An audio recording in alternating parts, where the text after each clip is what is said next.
Bruce Lee was invited by Jet Li and said come at me, 4 seconds later redefined combat. Bruce Lee was invited by Jet Li and said come at me, 4 seconds later redefined combat. The air in the Hong Kong dojo was thick with tension, as if time itself had held its breath. Bruce Lee, with his motionless posture and eyes as sharp as blades, watched Jet Li standing just a few meters away. The young fighter, then just 19 years old, was already a promising wushu fighter, but there, in front of the legendary Pequeño Dragao, he felt the weight of history on his shoulders. Come. Bruce's voice was a sharp whisper, almost a challenge to fate. Jet hesitated for a moment. Not out of fear, but out of respect. He knew this was no ordinary sparring match. It was a test of philosophies, of eras, of everything that Kung Fu represented.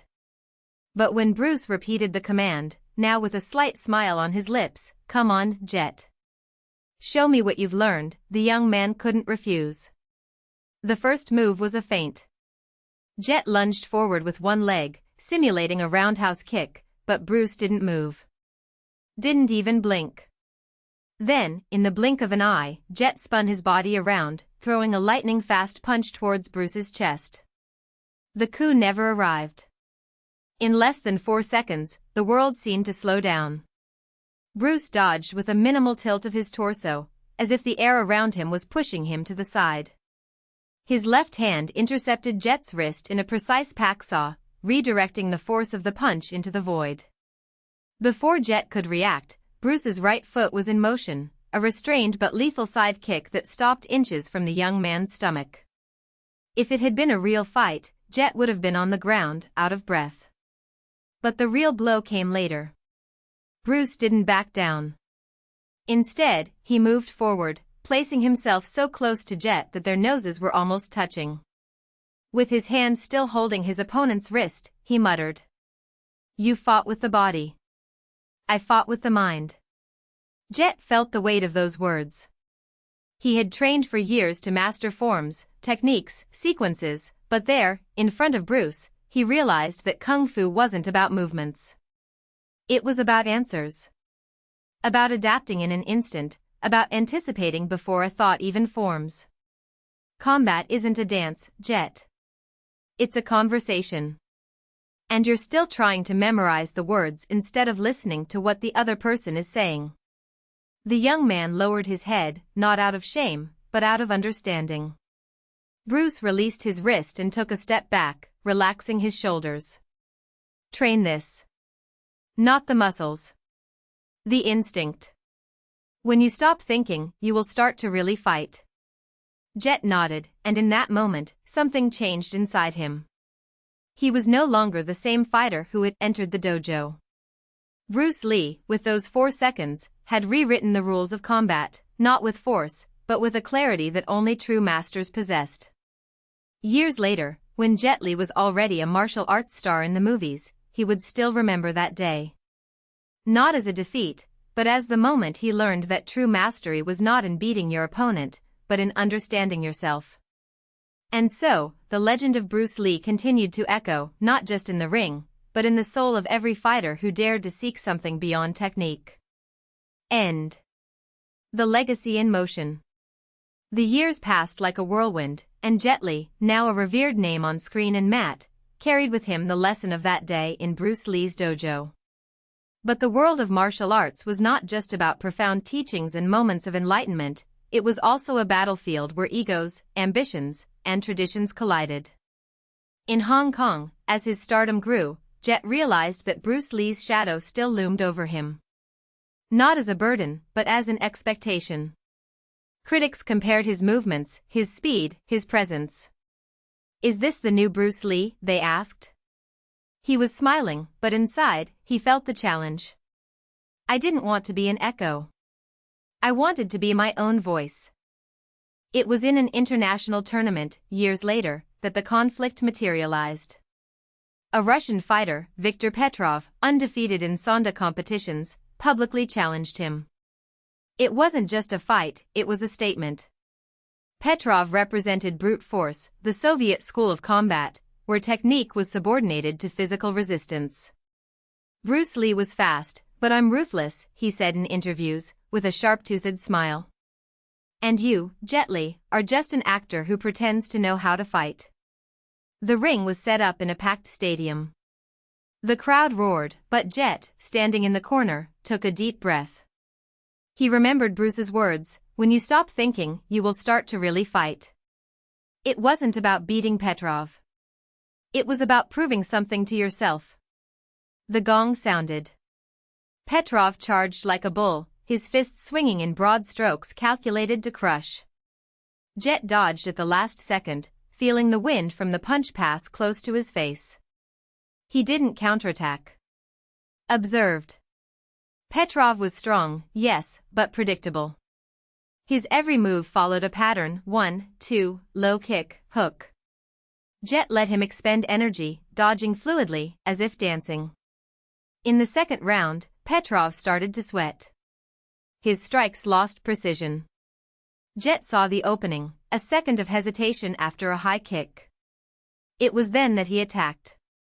Not with force, but with surgical precision. Petrov's leg was swept away, his balance was broken, and before he could react, Jet was on top of him, one knee pressing into his chest, his fist hovering inches from his face. Surrender, Jet said, not angry, just sure. Petrov spat out blood, but his eyes burned with hatred. Never. Jet backed away. There was no need to knock. The public already understood. Petrov staggered to his feet and tried one more desperate attack. Jet dodged and delivered a blow to the solar plexus, not to knock him out, but to immobilize. Petrov fell to his knees, panting. You fight like a man who's afraid of losing, Jet said, holding out his hand to help him up. I am not. The stadium erupted in applause. Petrov, humiliated, refused the hand and left the ring to boos. But Jet felt no triumph. He looked up at the stands and saw, among the crowd, a familiar face, an old Wing Chun master, a disciple of Ip Man, who waved at him with a proud smile.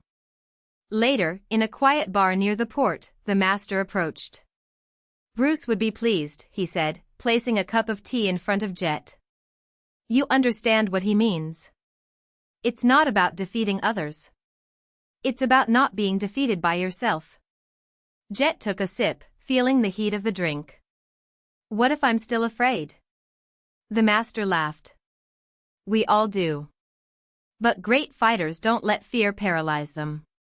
They use it as fuel. The last fight. The following years were a dance between cinema and martial arts. Jet has become a global ambassador for Kung Fu, taking his philosophy beyond the ring. But fate, as always, had other plans. At age 40, he was diagnosed with hyperthyroidism. His body, once a precision machine, began to fail. Doctors said he would have to stop fighting. Your heart can't take it anymore, they warned. Jet looked at his hands, still agile, but marked by time. He thought of Bruce Lee, dead so young, his potential cut short. He thought of all the masters who had left before transmitting everything they knew. He decided that he would no longer be another name on the list of forgotten legends. In a small dojo in Beijing, away from the cameras and spotlights, he gathered his most dedicated disciples. There weren't many, just those who understood that martial arts wasn't about fame, but about transformation. Among them was a young woman named May, 19 years old, whose eyes burned with the same hunger that his once had. Do you want to learn how to fight? Asked Jet, taking off his GI and putting on common clothes. Then forget what I taught you until today. They looked at him, confused. Bruce Lee taught me that technique is just a tool. The real combat happens here. He touched his temple. And here. He touched his chest. Today, we're starting from scratch. And so, Jet Li, the movie star, the wushu champion, the disciple of Bruce Lee, became a student again. This time, however, he wasn't looking to beat anyone. I was looking for something more difficult, teaching others how to not need to win. Years later, when his health forced him to retire permanently, Jet looked back and saw that his greatest struggle had not been against Petrov, nor against critics, nor against illness. It was against his own shadow, the fear of becoming irrelevant, the desire to be remembered. And then, on an ordinary day, while walking through a park in Singapore, he saw a child imitating his movements from the weapon master, stumbling and laughing. An older woman practiced Tai Chi on the grass, her gestures slow and precise. A young man, standing on a bridge, repeated the steps from Fist of Legend, as if dancing with a ghost. Jet smiled.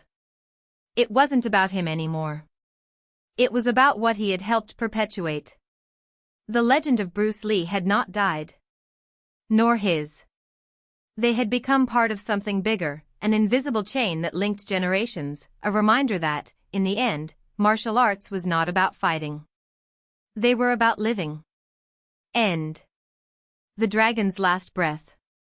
Petrov stopped under the shade of a century-old tree, his fingers brushing the rough trunk as he took in the scene. The child stumbled again, but this time he stood up with his fists clenched, imitating the stance of the master of weapons with a seriousness that made him laugh. The Tai Chi woman closed her eyes, as if she felt the wind guide her movements. The young man on the bridge, now accompanied by two friends, laughed as they tried to reproduce the Fist of Legend choreography, their bodies clumsy but their spirits inflamed. That was it. What he had sought for so long was not in trophies, not in criticism, not even in the memory of his name. It was there, in that park, among those people who would never know him, but who carried a piece of him without knowing it. "You're right," a hoarse voice sounded from behind him. Petrov turned slowly. An elderly man, with white hair and old scars on his forearms, leaned on a bamboo cane. His eyes, however, were as sharp as blades. "About what?" Petrov asked, although he already knew. "About what really matters." The old man pointed to the child, who was now trying a high kick and falling on his but on the grass. "I trained with a man who knew Bruce. He said Lee didn't want disciples. I wanted people to find their own path. And you," the old man smiled, revealing yellowed teeth, "you understood this better than most." Petrov crossed his arms.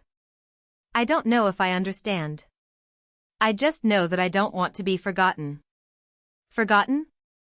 The old man laughed, a dry sound, like dry leaves being stepped on. "Look around. You are already part of something that cannot be erased. Martial arts are not a legacy of names. They are a fire. And fire doesn't need a face to burn." Petrov took a deep breath. The humid air of Singapore filled his lungs, heavy with the smell of wet earth and jasmine. For years, he had fought the shadow of his own ambition, believing that greatness lay in being the best, in being remembered. But there, at that moment, he understood that true immortality did not lie in being idolized. It was necessary. "What if I want more?" he muttered, almost to himself. The old man tilted his head. "Then you haven't learned anything yet." Petrov closed his eyes. He remembered the nights he trained until he bled, the competitions he won and lost, the times he was called a genius and a fraud. He remembered the cancer, the treatments, the weakness that had made him question whether it was worth continuing. And then he remembered Bruce Lee, not as the icon, but as the man who said, "Don't pray for an easy life. Pray for the strength to endure a difficult one." "I give up," Petrov said finally. The old man raised an eyebrow. "Give up what?" "To fight the shadow." Petrov opened his eyes. "She will always be there. But it doesn't need to define me." The old man nodded, satisfied. "Now you are ready." "Ready for what?" "To live." The old man patted Petrov on the shoulder and began to walk away, limping slightly. "And to die, when the time comes." Petrov stood there, watching the people in the park. The child now taught his friends how to make the dragon cry, a crude imitation of the kiai he had popularized. The Tai Chi woman smiled at him, as if she knew something he didn't yet. The young man on the bridge finally hit a move and shouted with joy. He smiled. It was no longer about being remembered. It was about having lived in such a way that, even after leaving, the world continued dancing its dance. And so, under the Singapore sky, Petrov took the final step out of his own shadow. The dragon would not die. It would just change shape. The dragon's last breath. Petrov walked to the bridge where the young man was still celebrating his victory. The boy, seeing him approaching, hesitated for a moment, as if he feared interrupting something sacred. But Petrov just smiled and held out his hand. "Show me," he said. The young man, surprised, repeated the movement, now with more confidence. Petrov observed every detail, correcting his posture with light touches, as if adjusting the wings of a bird about to take flight. When the boy finished, Petrov nodded, satisfied. "Now you understand," he murmured. "It's not about strength. It's about the moment you stop fighting the wind and learn to dance with it." The young man did not respond. He just looked at his hands, as if they held a secret. The following days were strangely light. Petrov woke up early, drank tea on the balcony of his small apartment, watching the sun rise over the skyscrapers. Sometimes he would go to the park and sit in silence, listening to the children's laughter, the rustling of the leaves, the distant murmur of the city. Other times, I walked to the harbor, where the boats skimmed the water like leaves in the wind. One afternoon, while watching an old fisherman mend his net, Petrov felt a sharp pain in his chest. It wasn't the first time. Over the past few months, his body had become a land of silent battles, each breath a reminder that time was unforgiving. But for the first time, there was no fear. Just a quiet curiosity. "You look like a man who has seen enough," said the fisherman, without looking up from his net. Petrov laughed softly. "Perhaps. Or maybe I just stopped turning a blind eye." The fisherman nodded, as if he understood something that didn't need to be said. The final night arrived without warning. Petrov was in his apartment, looking at an old photograph in his hands, he, young, standing on a ring, his fists raised, his face illuminated by a light that no longer existed. Next to the photo, a letter, written in the shaky handwriting of someone who knew the words would be his last. "For anyone who finds this, I don't regret the end. I just regret not having lived more slowly." But life is not made of regrets. It's made of moments. And mine, at least, were mine. He placed the photo on the table and lay down on the bed. The pain in his chest returned, stronger now, but he didn't fight it. He just closed his eyes and let the weight of the world pull him down, like a wave that was finally dragging him out to sea. The next morning, they found him there, calm, as if he had fallen asleep. The news spread quickly. In the park, the Tai Chi woman stopped her movement and lowered her head. The young man on the bridge dropped his arms, the cry of victory stuck in his throat. The children, who were still playing Dragon Scream, looked up at the sky, confused, as if they were expecting to hear a roar that would never come again. But then, something strange happened. A breeze blew through the trees, making the leaves dance. The young man on the bridge raised his arms again, this time without shouting, just feeling the wind pass through his fingers. The Tai Chi woman smiled, as if she knew something everyone else didn't yet. And the children, not understanding, but feeling, began to laugh. The dragon had not died. It had just changed shape. The awakening of the wind. The next day, the park woke up differently. The bench where the old man had been found was empty, but a fine layer of golden dust covered the seat, as if someone had run their fingers over it during the night. People arrived as usual, the baker with his cart of fresh bread, the elderly with their chess sets, the morning joggers with their headphones, but something in the air made them walk slower, look higher. The young man on the bridge, who used to shout at the sky as if defying the world, now climbed the steps in silence. When he reached the top, he took a deep breath and, instead of letting out his usual cry, he opened his hands and let the wind fill them. A stronger gust came suddenly, sending dry leaves swirling around him. He laughed, surprised, and the sound spread through the park like a spark. The Tai Chi woman, who always moved with the precision of a gear, began to dance. Not the slow, calculated movements of before, but something freer, almost wild. Her feet barely touched the ground, and when a breeze swept over her, lifting the edges of her kimono, she closed her eyes and let it carry her. The people around stopped to watch, fascinated. Some tried to imitate, but their bodies were still trapped by the rigidity of the habit. The children, however, did not have this difficulty. They were already running around the park, screaming and spinning, turning the dragon's cry into a wordless song. One of them, a girl with curly hair, suddenly stopped in the middle of the lawn and pointed to the sky. High above, among the clouds, a dark shape moved, not a dragon of scales and claws, but something more fluid, made of shadows and light. The other children followed his gaze and, without fear, began to run in circles, as if trying to keep pace with that invisible presence. The baker, who had never believed in anything other than what he could touch, felt something strange as he passed the empty bench. A pressure in the chest, as if the air was thicker there. He placed his hand on the seat and for an instant felt a gentle warmth, like the breath of someone asleep. When he took it out, his fingers were covered in the same golden powder. He rubbed them, but the powder wouldn't come off. Instead, it seemed to spread, running up his arms like little veins of light.